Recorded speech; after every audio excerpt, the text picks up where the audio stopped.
오늘 본문은 이스라엘 백성이 애굽을 떠나 광야로 들어섰습니다. 자유는 얻었지만 그 앞에 펼쳐진 것은 풍요가 아니라 메마른 광야였어요. 물도 없고 양식도 없는 그곳에서 그들은 절망합니다. 그러나 바로 그 절망의 자리에서 하나님은 그들을 위해 하늘에서 양식을 비같이 내려주시는 거예요. 오늘 저는 이 만나 사건을 통해 우리 인생에 부어지는 하나님의 은혜와 그 은혜를 누리기 위한 우리의 응답이 무엇인지 함께 나누고자 합니다. 그리고 이 밤 우리 모두가 다시금 기도의 무릎을 꿇는 은혜의 자리로 나아가기를 축복합니다. 첫째, 한번 따라하겠습니다. 원망 가운데서도 멈추지 않으시는 은혜. 이스라엘 백성은 광야에서 입을 열기만 하면 불평이었어요. 차라리 애굽 고기 가마 곁에 앉아 떡을 배불리 먹던 때가 좋았다며 모세와 아론을 원망했습니다. 자유를 주신 하나님 앞에서 그들은 오히려 노예 시절을 그리워한 것이에요. 여기서 우리가 주목해야 할 것은 하나님의 반응입니다. 그 원망을 들으신 하나님은 진노하셔서 그들을 벌하지 않으셔요. 오히려 하늘에서 만나를 내려 주셨어요. 책망 대신 양식을, 심판 대신 은혜를 부어 주십니다. 우리가 연약해도, 우리가 실수해도, 때로 우리가 하나님을 향해 불평을 쏟아내도 하나님은 한결같이 우리를 먹이시고 돌보시는 분이십니다. 우리는 기도하다가도 응답이 더디면 하나님은 왜 나의 기도를 안 들어주실까? 실망하실 수 있어요. 그러나 기억하시기를 바라요. 하나님은 우리의 실망과 원망도 들으시는 하나님이십니다. 그 가운데에서도 하나님은 우리에게 가장 좋은 때에 가장 알맞은 방법으로 우리의 필요를 채워주셔요. 오늘 밤 혹 마음에 실망이 있다면 그 실망까지도 하나님 앞에 솔직히 내려놓으시기를 바랍니다. 하나님은 그 마음을 받으시고 그럼에도 불구하고 은혜의 만나를 내려주십니다. 둘째, 나가서 거두라. 따라하겠습니다. 은혜에는 응답이 필요하다. 하나님은 만나를 내려주시겠다고 약속합니다. 그러나 동시에 명령하십니다. 백성이 나가서 일용할 것을 날마다 거둘 것이라. 은혜는 하늘에서 내렸지만 그 은혜를 누리는 것은 백성의 몫이었어요. 만나가 아무리 풍성하게 내려도 집안에 누워만 있는 사람은 단 한 톨도 거둘 수 없었어요.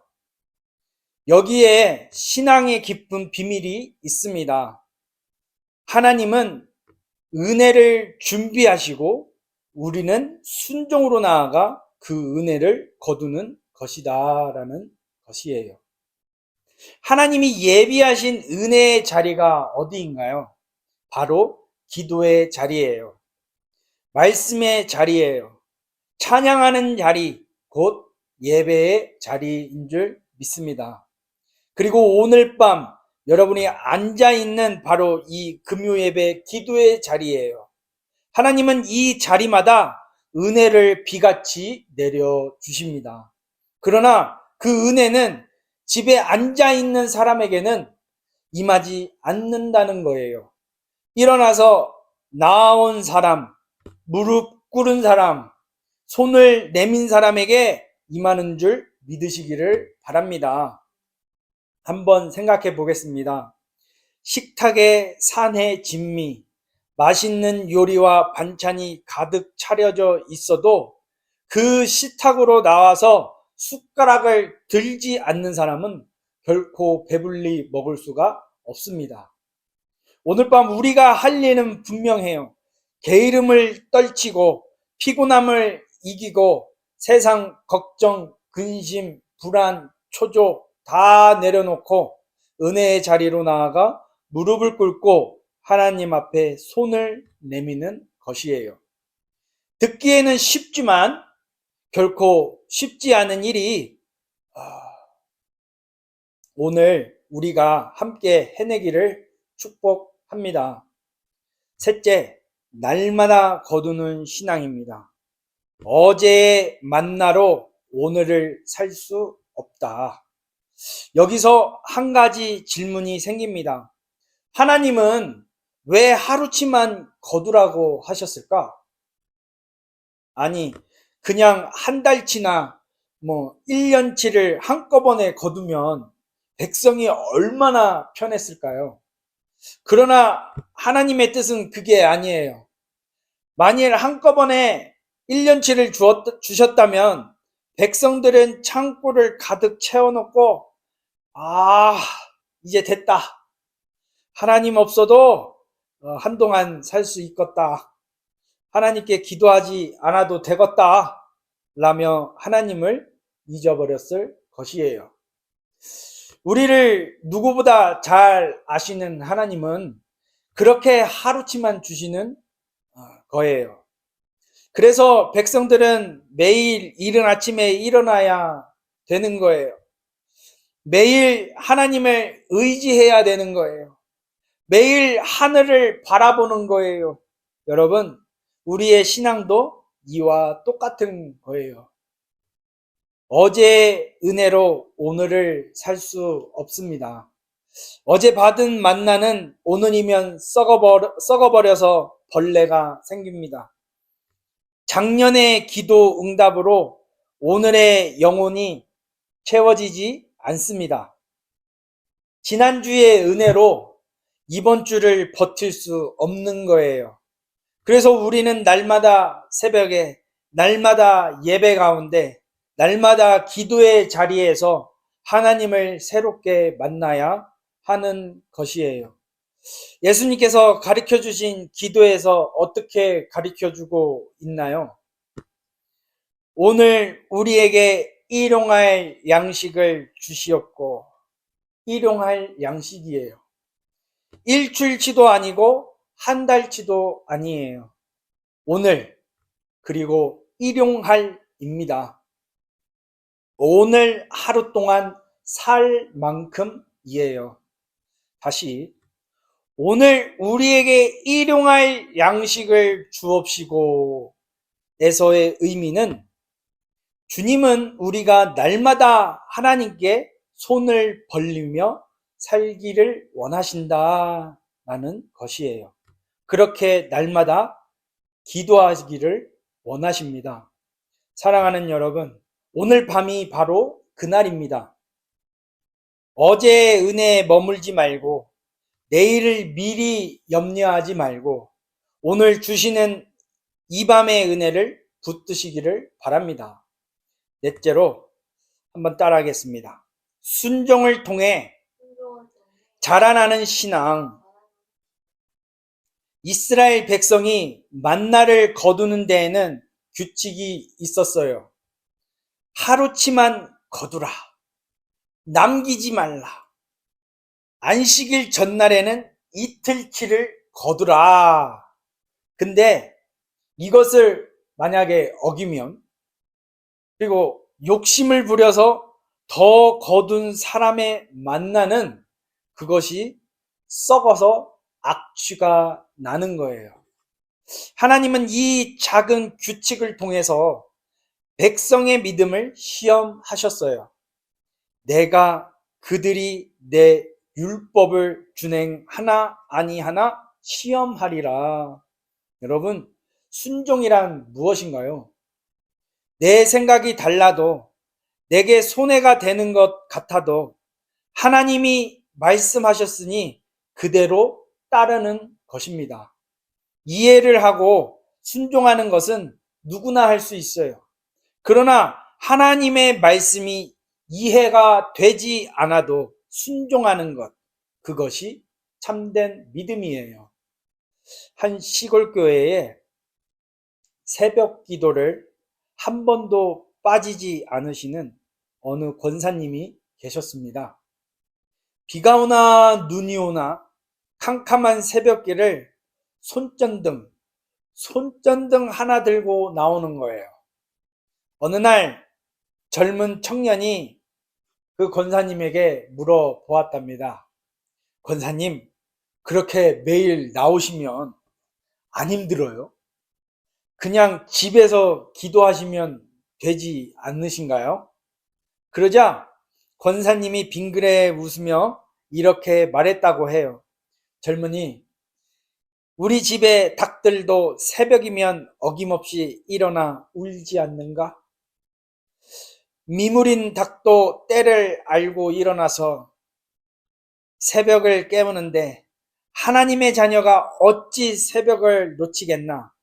게다가 말일세, 내가 집에서 졸며 드리는 기도보다 이 새벽길을 걸어 나오는 동안 무엇을 기도할지, 누구를 위해 기도할지 생각하면서 교회로 온다네. 청년은 마음 깊은 곳이 뜨거워졌다고 합니다. 그날부터 그 청년도 새벽길을 걷기 시작했다는 이야기예요. 여러분, 순종은 거창한 것이 아니에요. 캄캄한 새벽에 몸을 일으키는 것, 하루 내내 땀을 흘려 힘써 일하여 피곤한 몸으로 이 금요일 밤 기도의 자리로 발걸음을 옮기는 것, 그 작은 순종을 통해 하나님은 큰 은혜를 부어 주십니다. 그리고 그 순종이 쌓일 때 우리 신앙의 뿌리는 깊고 튼튼하게 자라날 줄 믿습니다. 끝으로 한 번 더 따라하겠습니다. 감사로 받아 누리는 은혜. 네. 만나가 처음 내렸을 때 백성들은 놀라워하면서 외쳤어요. 이게 도대체 뭐요? 만나라는 이름 자체가 이것이 뭐요? 라는 뜻이에요. 그들은 감격했고 신기해 했어요. 그러나 시간이 지나 어떻게 되었을까요? 그 놀라운 양식, 하늘의 양식을 당연하게 여기기 시작해요. 급기야 우리 마음이 이 하찮은 음식을 싫어하노라 라며 민수기 21장 5절에서 분명히 얘기해요. 하늘의 떡을 하찮은 음식이라고 불렀습니다. 이것이 사람의 마음이에요. 세상의 마음. 처음 받은 은혜에는 눈물 흘리면서 감탄하지만 익숙해지면 당연한 것이 되고 당연한 것이 되면 불평이 시작돼요. 이런 이야기가 있어요. 한 남자가 매일 아침 출근할 때마다 아내가 차려주는 아침밥이 너무도 당연했대요. 어느 날 그는 신문에서 세상에서 가장 비싼 식당에 대한 기사를 읽고는 한숨을 쉬었답니다. 아, 나도 한 번쯤 저런 곳에서 대접받아 봤으면 좋겠다. 그런데 마침 아내가 친정으로 일주일을 다녀와야 할 일이 생겼대요.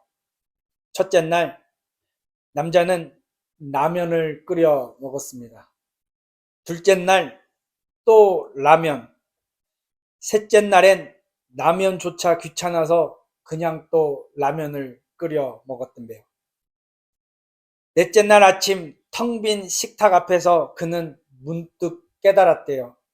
아, 매일 아침 그 따뜻한 밥상이 아내가 차려준 아침밥의 식탁의 자리가 세상에서 가장 비싼 식당이었구나.